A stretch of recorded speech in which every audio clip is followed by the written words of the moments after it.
Hay algo que los oncólogos han entendido durante décadas que rara vez llega a la conversación pública. El cáncer no aparece de la nada. Se alimenta. Tiene preferencias metabólicas. Tiene combustibles favoritos. Y hay 5 alimentos que le dan exactamente lo que necesita para crecer, dividirse y resistir a su sistema inmunitario. Uno de esos alimentos probablemente esté en su cocina ahora mismo. Otro probablemente lo consumió esta mañana. Soy el Dr. Becker. He pasado años analizando la literatura oncológica y el metabolismo tumoral, traduciéndolo en información que las personas reales puedan utilizar de verdad. Lo que comparto hoy proviene directamente de investigaciones revisadas por pares, incluidas las clasificaciones de la Agencia Internacional para la Investigación del Cáncer, el organismo de la OMS que evalúa la evidencia carcinógena utilizando los estándares más rigurosos en la ciencia de la salud pública. Antes de continuar, necesito ser directo sobre algo importante. Lo que está a punto de escuchar es información educativa basada en la investigación científica. No sustituye la atención médica. Si tiene un diagnóstico de cáncer activo o está bajo tratamiento oncológico actualmente, trabaje con su oncólogo antes de realizar cualquier cambio en su dieta. La información que comparto es de naturaleza preventiva, y esa distinción importa enormemente. La prevención y el tratamiento son conversaciones completamente diferentes, y confundirlas puede ser peligroso en ambas direcciones. Dicho esto, lo que le voy a mostrar es importante para prácticamente todo el mundo. Porque el cáncer tiene una biología que podemos comprender, y comprenderla cambia lo que decide poner en su plato. No por miedo, sino por conocimiento. Hoy verá exactamente qué 5 alimentos identifica la evidencia como los más favorables para el microambiente tumoral, a través de qué mecanismos biológicos específicos opera cada uno y qué hacer realmente con esa información de una manera práctica y sostenible. Al final de esta conversación, va a mirar su despensa de otra manera. Si encuentra valor en esto, suscribirse me ayuda a seguir realizando este tipo de investigación. Sin presiones. Solo quiero que sepa que marca la diferencia. Comencemos con el que más sorprende a la gente. No el azúcar, del cual todos sospechan. No las carnes procesadas, que muchos ya saben que son problemáticas. El que realmente me sorprendió cuando profundicé en la literatura fue el aceite que se encuentra en casi todas las cocinas occidentales. El que la mayoría de la gente usa pensando que es saludable porque se lo han dicho durante décadas. La mayoría de los aceites vegetales refinados de uso diario, girasol, maíz, soja, canola, tienen una característica metabólica que crea un entorno sistémico favorable para el crecimiento tumoral. No de forma drástica, no de la noche a la mañana. De manera silenciosa, acumulativa, a lo largo de años y décadas.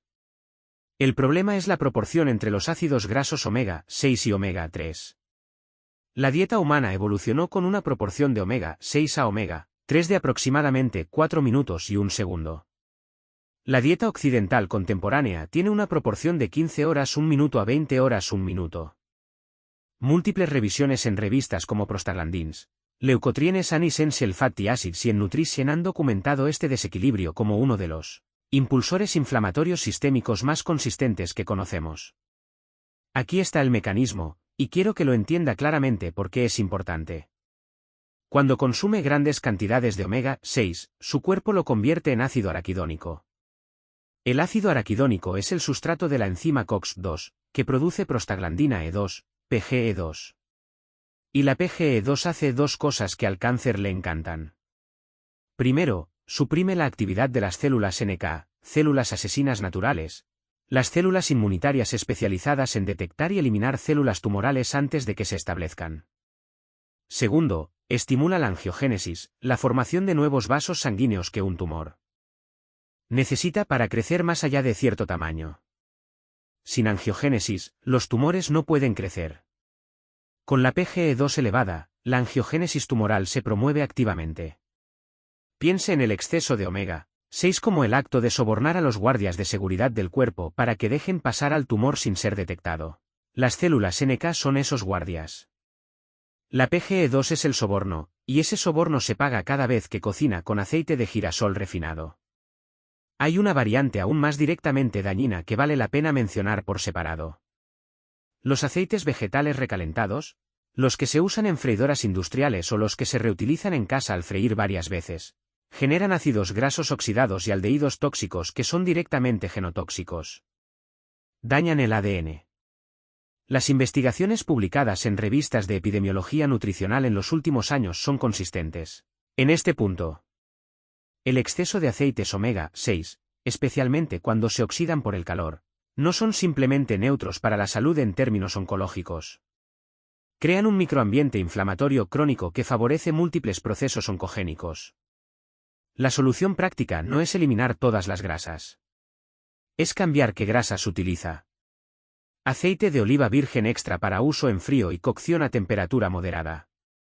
Aceite de aguacate para cocinar a altas temperaturas porque su punto de humo es más alto y su perfil de ácidos grasos es más estable bajo el calor. Y una regla absoluta, nunca reutilice aceite que ya haya sido calentado. El segundo alimento es el que la mayoría de la gente ya sospechaba, pero la magnitud del mecanismo es considerablemente más grave de lo que la gente suele imaginar cuando simplemente dice que el azúcar es malo. El azúcar refinado y el jarabe de maíz con alto contenido de fructosa no son carcinógenos directos en el sentido técnico, como lo sería una nitrosamina, por ejemplo. Su mecanismo es más indirecto y más sistémico, pero eso no lo hace menos relevante. En todo caso, lo hace más amplio y más difícil de aislar en un solo estudio, que es precisamente la razón por la que es tan omnipresente. El metabolismo tumoral tiene una característica que el bioquímico Otto Warburg describió por primera vez en 1956 y que la investigación moderna en Nature Reviews Cancer y Cell Metabolism ha confirmado, ampliado y profundizado extensamente. Las células cancerosas consumen glucosa a un ritmo de 10 a 100 veces mayor que las células normales, incluso cuando hay suficiente oxígeno disponible y las células normales estarían utilizando la fosforilación oxidativa mitocondrial, que es mucho más eficiente. Las células tumorales prefieren la glucólisis. Este comportamiento metabólico anómalo es el efecto Warburg y es uno de los rasgos del cáncer más universales y consistentes que conocemos. Pero la conexión más relevante con el azúcar refinado va más allá de simplemente proporcionar glucosa como combustible. El mecanismo más importante involucra al IGF-1, el factor de crecimiento insulínico tipo 1. Cuando consume azúcar refinado o cualquier carbohidrato de índice glucémico alto, su glucosa en sangre aumenta rápidamente. Su páncreas secreta insulina para normalizarla y ese pico de insulina estimula la producción hepática de IGF-1. El IGF-1 es una molécula de señalización que, en condiciones normales, regula el crecimiento y la supervivencia celular durante el desarrollo. El problema es que las células tumorales en la gran mayoría de los tipos de cáncer estudiados tienen una densidad de receptores de IGF-1 significativamente mayor que las células normales del mismo tejido. Son particularmente sensibles a esta señal de crecimiento. Cuando el IGF-1 se une a sus receptores en una célula tumoral, activa una cascada de señalización intracelular que involucra las vías Pi3K, AKT y mTOR. Esas vías hacen dos cosas críticas en la biología tumoral.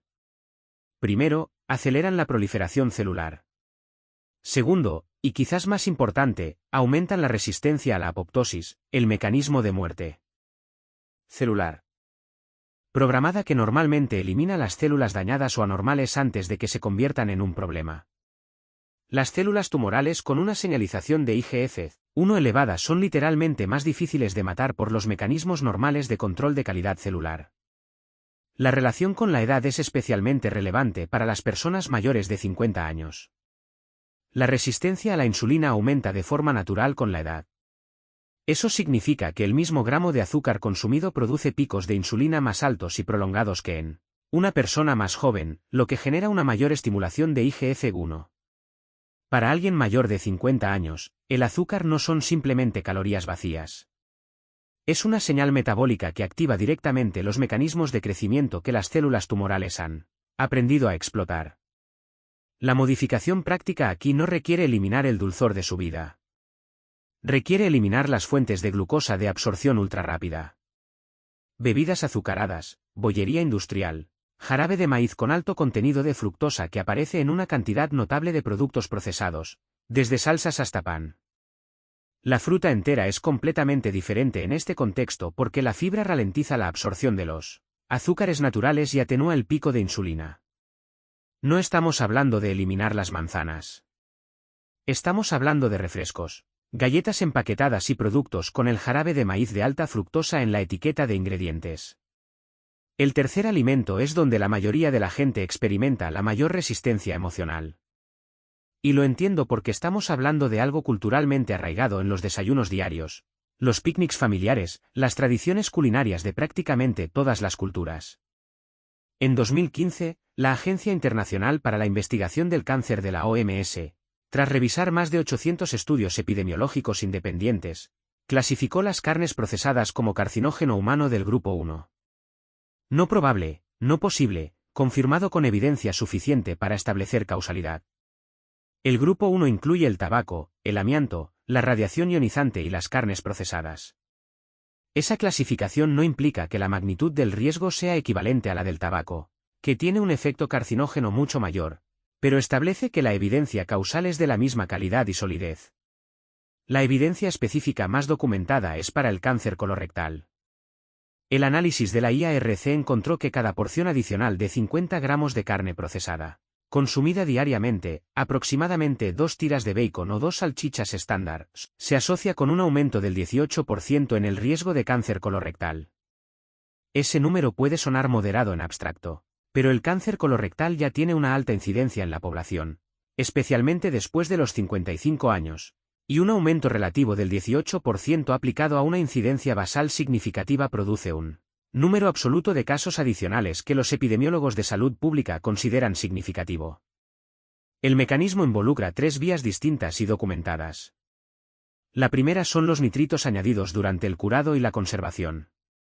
En el ambiente ácido del estómago y del intestino delgado, los nitritos se combinan con las aminas presentes de forma natural en los alimentos y las secreciones intestinales para formar N-nitrosocompuestos. Los N-nitrosocompuestos son carcinógenos directos que forman aductos covalentes con el ADN. Investigaciones específicas sobre las células madre intestinales positivas para LGR5, las células madre más importantes del colon para la renovación de la mucosa, documentan que estos aductos pueden introducir mutaciones en los genes APC y P53. Las mutaciones en APC y P53 son exactamente las mutaciones iniciadoras de la secuencia adenoma-carcinoma, que es la vía más común hacia el cáncer colorectal. La segunda vía son las aminas heterocíclicas formadas durante el procesamiento térmico a altas temperaturas, específicamente durante el ahumado y curado industrial. La tercera es el hierro hemo de la carne roja, que en la mucosa colónica cataliza la peroxidación lipídica y la formación endógena de compuestos N-nitroso. La distinción entre carne procesada y carne fresca es real e importante. La clasificación de la IARC para la carne roja fresca no procesada es el grupo 2A, carcinógeno probable, con evidencia más débil y menos consistente. El problema específico está en el procesamiento, la salazón, el ahumado, la adición de nitritos y nitratos, el curado. Una pechuga de pollo fresca y un paquete de bacon tienen perfiles de riesgo completamente diferentes. En la práctica, esto significa reducir drásticamente o eliminar el jamón curado, el bacon, las salchichas de perrito caliente, los embutidos procesados y los fiambres. Si consume carne, elija carne fresca con métodos de cocción que no generen un exceso de aminas heterocíclicas. Cocción húmeda como guisar o escalfar, temperaturas moderadas, evitando chamuscar la carne en la parrilla. El cuarto alimento es el que genera más resistencia porque durante años estuvo firmemente establecida la narrativa del vino tinto saludable, el consumo moderado cardioprotector y la paradoja francesa. Esa narrativa tiene cierta validez para determinados resultados cardiovasculares, pero la historia cambia por completo cuando el tema es el cáncer. El alcohol es un carcinógeno del grupo 1 de la IARC para 7 tipos de cáncer: boca, faringe, laringe, esófago, hígado, colon, recto y mama. 7. Y la evidencia publicada en The Lancet Oncology y BMJ en los últimos años es explícita en un punto que debe decirse con claridad. No existe un nivel de consumo de alcohol que sea seguro desde la perspectiva del riesgo de cáncer.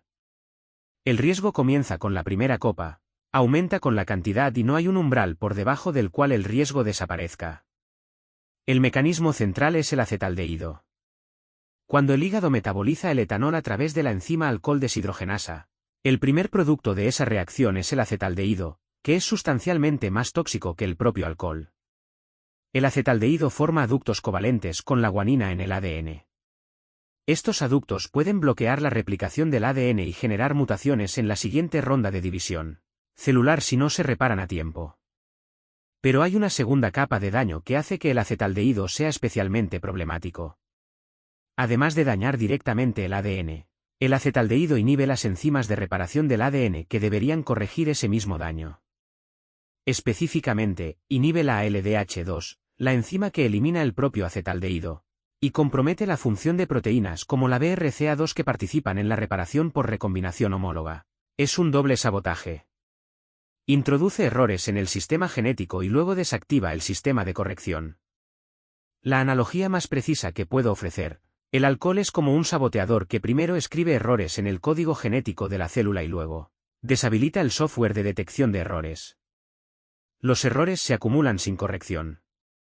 En tejidos con altas tasas de división celular, mucosa oral, esófago, colon, epitelio mamario, esa acumulación progresiva de mutaciones no reparadas es el inicio documentado del proceso carcinógeno. El argumento del resveratrol para el vino tinto existe. Es real que el resveratrol tiene propiedades antioxidantes y activadoras de las sirtuinas documentadas in vitro. El problema es que para obtener dosis de resveratrol biológicamente significativas a partir del vino, se necesitaría consumir cantidades de vino que el propio etanol haría incomparablemente más dañinas que cualquier beneficio potencial del resveratrol. Si el objetivo es el resveratrol, los suplementos aportan dosis terapéuticas sin el daño del etanol. La ecuación costo-beneficio del vino tinto, cuando el parámetro de resultado es el cáncer en lugar de la salud cardiovascular, es desfavorable. Para las personas mayores de 50 años, este punto tiene una relevancia adicional. La capacidad celular para reparar los daños en el ADN disminuye con la edad. Exactamente cuando una vida de consumo de alcohol ha acumulado más aductos. Las células más viejas se enfrentan a un sistema de reparación más lento para una mayor cantidad de daños acumulados. El acetaldehído encuentra un terreno progresivamente más permisivo. El quinto alimento no es un ingrediente específico. Es una categoría, y es quizás la más relevante en la práctica porque es el paraguas que contiene muchos de los problemas que hemos descrito por separado, todos a la vez en un solo producto. Los alimentos ultraprocesados son el vehículo de múltiples carcinógenos y promotores tumorales simultáneos. El estudio más citado en esta área es el de Fioletti colaboradores publicado en BMJ en 2018 utilizando datos de la cohorte Nutrinet Santé con un seguimiento prospectivo de más de 100,000 adultos. La conclusión fue que cada aumento del 10% en la proporción de alimentos ultraprocesados en la dieta se asociaba con un aumento del 12% en el riesgo de cáncer general y un 11% adicional, específicamente para el cáncer de mama. Las cohortes de seguimiento hasta 2024 en epidemiología del cáncer han confirmado y ampliado este hallazgo en poblaciones europeas, latinoamericanas y norteamericanas. Pero el hallazgo más importante de ese estudio no es ese porcentaje. Es la complejidad del mecanismo porque no hay una única sustancia responsable. Los alimentos ultraprocesados son un problema multifactorial que opera simultáneamente a través de varias vías.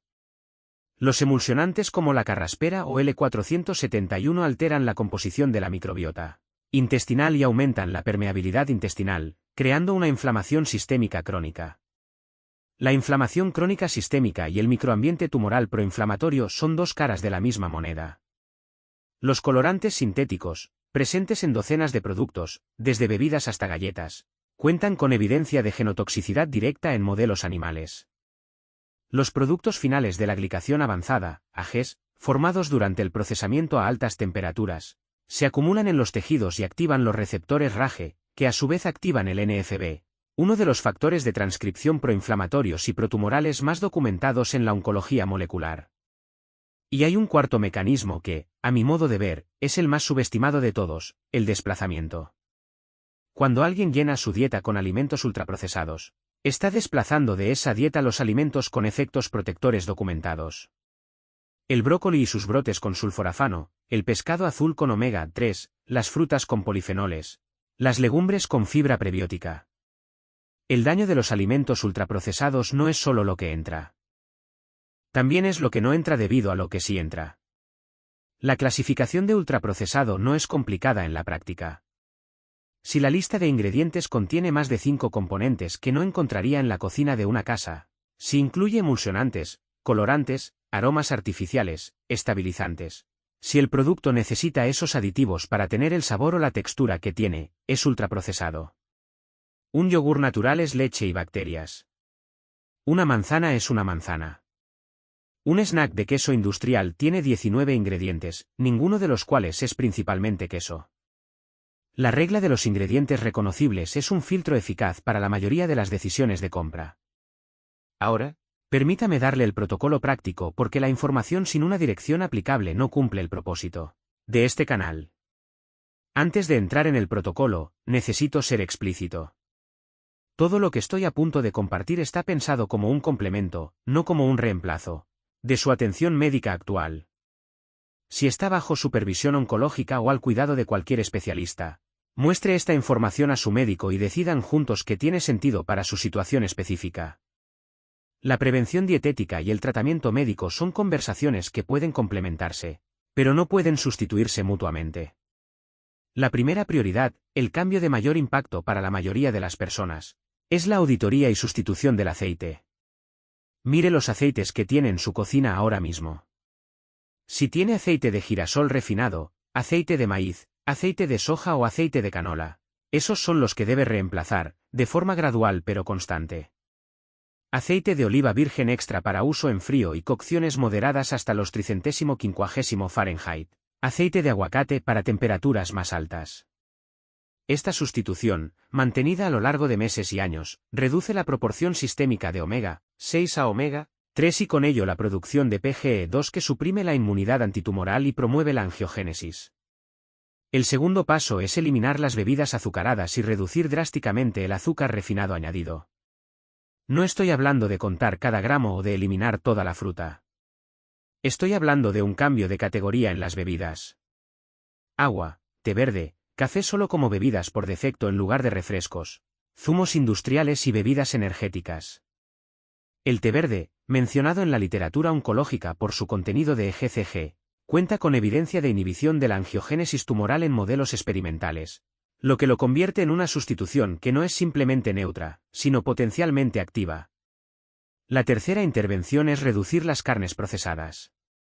La frecuencia importa tanto como la cantidad. La epidemiología del cáncer colorectal muestra que el riesgo es acumulativo y dependiente de la dosis. El consumo diario es diferente del consumo semanal ocasional. Si quiere proteínas animales, el pollo fresco, el pescado, los huevos y la carne roja fresca no procesada son categorías con perfiles de riesgo completamente diferentes a los de los fiambres y el bacon. Para el alcohol, la recomendación que respalda la evidencia oncológica es la reducción máxima. Cada copa de menos es literalmente menos acetaldehído formando aductos con el ADN de sus tejidos. Y para los alimentos ultraprocesados, la regla práctica más eficaz que conozco es la regla de los ingredientes reconocibles. Si tiene que buscar en Google qué es un ingrediente, probablemente no debería comprarlo. En el lado positivo, 3 categorías de alimentos que la investigación oncológica menciona con mayor consistencia como protectores. El sulforafano del brócoli, y especialmente de los brotes de brócoli, que tienen concentraciones 100 veces superiores a las del brócoli maduro, activa el factor NRF2, el sistema maestro de protección del ADN contra el daño oxidativo. La curcumina de la cúrcuma combinada con pimienta negra, que multiplica su bioavenibilidad hasta 20 veces, inhibe el NFB, el mismo factor proinflamatorio y protumoral que activan los AGEs de los alimentos ultraprocesados. Y los ácidos grasos omega 3 del pescado azul, las nueces y las semillas de lino contrarrestan directamente el exceso de omega 6 que comentamos al principio, restableciendo una proporción más fisiológica. Una aclaración sobre los plazos de los resultados. La prevención oncológica no tiene el perfil de resultados de 2 semanas que todos preferiríamos. Los estudios de cohortes que miden el riesgo de cáncer trabajan en años y décadas. Lo que sí se puede medir a corto plazo son los marcadores de inflamación sistémica. La proteína C reactiva de alta sensibilidad, PCRAS, es la más accesible. Si después de un mes de estos cambios la solicita en su análisis de sangre habitual, podrá ver si la inflamación sistémica se está moviendo en la dirección correcta. Y una inflamación sistémica reducida es exactamente el microambiente que le hace la vida más difícil al cáncer. Los marcadores inflamatorios empiezan a cambiar en semanas. La microbiota intestinal, que cuenta con una creciente evidencia como factor de protección oncológica, empieza a cambiar de composición entre las 4 y 8 semanas de cambios dietéticos constantes. Los cambios en el riesgo epidemiológico real se miden en años, pero las modificaciones bioquímicas que avanzan en esa dirección se pueden medir mucho antes. Quiero ser completamente honesto sobre lo que esta información puede y no puede hacer. Eliminar estos 5 alimentos no garantiza que no vaya a padecer cáncer. El cáncer tiene causas multifactoriales, que incluyen la genética, las exposiciones ambientales y factores aleatorios en la biología del ADN que no controlamos. Lo que hace esta información es reducir la carga de los factores modificables que crean el microambiente más favorable para el desarrollo de tumores. No controlamos todos los factores, pero sobre la dieta sí tenemos control. Y ese control, ejercido de forma constante a lo largo de los años, tiene un impacto epidemiológico real.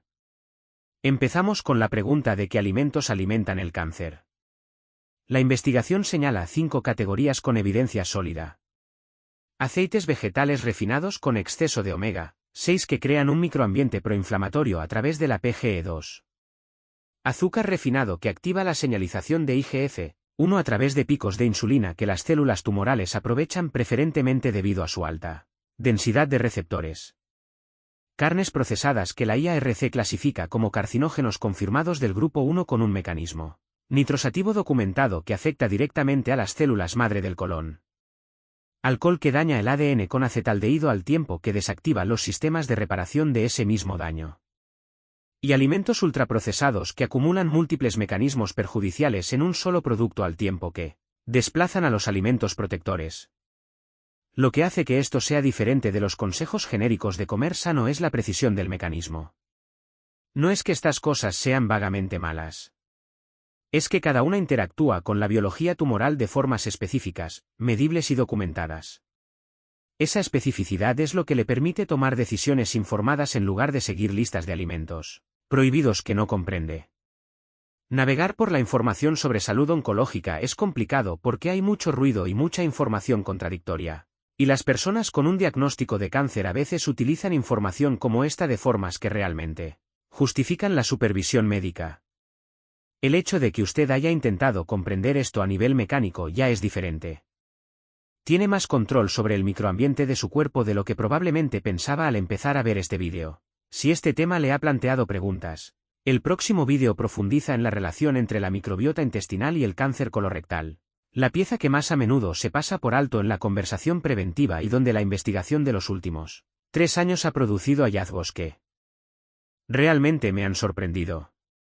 Comente abajo cuál de estos 5 le ha sorprendido más o cuál le resulta más difícil de modificar en su dieta actual. Leo todos los comentarios y ellos guían mis próximas investigaciones. Siga investigando y nos vemos en el próximo. Dr. Becker, también es lo que no entra debido a lo que sí entra. La clasificación de ultraprocesado no es complicada en la práctica. Si la lista de ingredientes contiene más de 5 componentes que no encontraría en la cocina de una casa, si incluye emulsionantes, colorantes, aromas artificiales, estabilizantes, si el producto necesita esos aditivos para tener el sabor o la textura que tiene, es ultraprocesado. Un yogur natural es leche y bacterias. Una manzana es una manzana. Un snack de queso industrial tiene 19 ingredientes, ninguno de los cuales es principalmente queso. La regla de los ingredientes reconocibles es un filtro eficaz para la mayoría de las decisiones de compra. Ahora, permítame darle el protocolo práctico porque la información sin una dirección aplicable no cumple el propósito de este canal. Antes de entrar en el protocolo, necesito ser explícito. Todo lo que estoy a punto de compartir está pensado como un complemento, no como un reemplazo de su atención médica actual. Si está bajo supervisión oncológica o al cuidado de cualquier especialista, muestre esta información a su médico y decidan juntos qué tiene sentido para su situación específica. La prevención dietética y el tratamiento médico son conversaciones que pueden complementarse, pero no pueden sustituirse mutuamente. La primera prioridad, el cambio de mayor impacto para la mayoría de las personas, es la auditoría y sustitución del aceite. Mire los aceites que tiene en su cocina ahora mismo. Si tiene aceite de girasol refinado, aceite de maíz, aceite de soja o aceite de canola, esos son los que debe reemplazar, de forma gradual pero constante. Aceite de oliva virgen extra para uso en frío y cocciones moderadas hasta los 350 Fahrenheit. Aceite de aguacate para temperaturas más altas. Esta sustitución, mantenida a lo largo de meses y años, reduce la proporción sistémica de omega 6 a omega 3 y con ello la producción de PGE2 que suprime la inmunidad antitumoral y promueve la angiogénesis. El segundo paso es eliminar las bebidas azucaradas y reducir drásticamente el azúcar refinado añadido. No estoy hablando de contar cada gramo o de eliminar toda la fruta. Estoy hablando de un cambio de categoría en las bebidas. Agua, té verde, café solo como bebidas por defecto en lugar de refrescos, zumos industriales y bebidas energéticas. El té verde, mencionado en la literatura oncológica por su contenido de EGCG, cuenta con evidencia de inhibición de la angiogénesis tumoral en modelos experimentales, lo que lo convierte en una sustitución que no es simplemente neutra, sino potencialmente activa. La tercera intervención es reducir las carnes procesadas. La frecuencia importa tanto como la cantidad. La epidemiología del cáncer colorectal muestra que el riesgo es acumulativo y dependiente de la dosis. El consumo diario es diferente del consumo semanal ocasional. Si quiere proteínas animales, el pollo fresco, el pescado, los huevos y la carne roja fresca no procesada son categorías con perfiles de riesgo completamente diferentes a los de los fiambres y el bacon.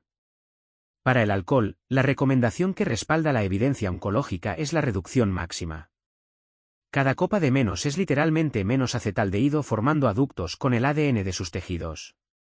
Y para los alimentos ultraprocesados, la regla práctica más eficaz que conozco es la regla de los ingredientes reconocibles. Si tiene que buscar en Google qué es un ingrediente, probablemente no debería comprarlo. En el lado positivo, 3 categorías de alimentos que la investigación oncológica menciona con mayor consistencia como protectores. El sulforafano del brócoli, y especialmente de los brotes de brócoli, que tienen concentraciones 100 veces superiores a las del brócoli maduro, activa el factor NRF2, el sistema maestro de protección del ADN contra el daño oxidativo. La curcumina de la cúrcuma combinada con pimienta negra, que multiplica su bioavenibilidad hasta 20 veces, inhibe el NFB, el mismo factor proinflamatorio y protumoral que activan los AGEs de los alimentos ultraprocesados. Y los ácidos grasos omega 3 del pescado azul, las nueces y las semillas de lino contrarrestan directamente el exceso de omega 6 que comentamos al principio, restableciendo una proporción más fisiológica. Una aclaración sobre los plazos de los resultados. La prevención oncológica no tiene el perfil de resultados de 2 semanas que todos preferiríamos. Los estudios de cohortes que miden el riesgo de cáncer trabajan en años y décadas. Lo que sí se puede medir a corto plazo son los marcadores de inflamación sistémica. La proteína C reactiva de alta sensibilidad, PCRAS, es la más accesible. Si después de un mes de estos cambios la solicita en su análisis de sangre habitual, podrá ver si la inflamación sistémica se está moviendo en la dirección correcta. Y una inflamación sistémica reducida es exactamente el microambiente que le hace la vida más difícil al cáncer. Los marcadores inflamatorios se empiezan a cambiar en semanas. La microbiota intestinal, que cuenta con una creciente evidencia como factor de protección oncológica, empieza a cambiar de composición entre las 4 y 8 semanas de cambios dietéticos constantes. Los cambios en el riesgo epidemiológico real se miden en años, pero las modificaciones bioquímicas que avanzan en esa dirección se pueden medir mucho antes. Quiero ser completamente honesto sobre lo que esta información puede y no puede hacer. Eliminar estos 5 alimentos no garantiza que no vaya a padecer cáncer. El cáncer tiene causas multifactoriales, que incluyen la genética, las exposiciones ambientales y factores aleatorios en la biología del ADN que no controlamos. Lo que hace esta información es reducir la carga de los factores modificables que crean el microambiente más favorable para el desarrollo de tumores. No controlamos todos los factores, pero sobre la dieta sí tenemos control. Y ese control, ejercido de forma constante a lo largo de los años, tiene un impacto epidemiológico real. Empezamos con la pregunta de qué alimentos alimentan el cáncer. La investigación señala 5 categorías con evidencia sólida. Aceites vegetales refinados con exceso de omega 6 que crean un microambiente proinflamatorio a través de la PGE2. Azúcar refinado que activa la señalización de IGF-1 a través de picos de insulina que las células tumorales aprovechan preferentemente debido a su alta densidad de receptores. Carnes procesadas que la IARC clasifica como carcinógenos confirmados del grupo 1 con un mecanismo nitrosativo documentado que afecta directamente a las células madre del colon. Alcohol que daña el ADN con acetaldehído al tiempo que desactiva los sistemas de reparación de ese mismo daño. Y alimentos ultraprocesados que acumulan múltiples mecanismos perjudiciales en un solo producto al tiempo que desplazan a los alimentos protectores. Lo que hace que esto sea diferente de los consejos genéricos de comer sano es la precisión del mecanismo. No es que estas cosas sean vagamente malas. Es que cada una interactúa con la biología tumoral de formas específicas, medibles y documentadas. Esa especificidad es lo que le permite tomar decisiones informadas en lugar de seguir listas de alimentos prohibidos que no comprende. Navegar por la información sobre salud oncológica es complicado porque hay mucho ruido y mucha información contradictoria. Y las personas con un diagnóstico de cáncer a veces utilizan información como esta de formas que realmente justifican la supervisión médica. El hecho de que usted haya intentado comprender esto a nivel mecánico ya es diferente. Tiene más control sobre el microambiente de su cuerpo de lo que probablemente pensaba al empezar a ver este vídeo. Si este tema le ha planteado preguntas, el próximo vídeo profundiza en la relación entre la microbiota intestinal y el cáncer colorectal, la pieza que más a menudo se pasa por alto en la conversación preventiva y donde la investigación de los últimos 3 años ha producido hallazgos que realmente me han sorprendido. Comente abajo cuál de estos 5 le ha sorprendido más o cuál le resulta más difícil de modificar en su dieta actual. Leo todos los comentarios y ellos guían mis próximas investigaciones. Siga investigando y nos vemos en el próximo, Dr. Becker.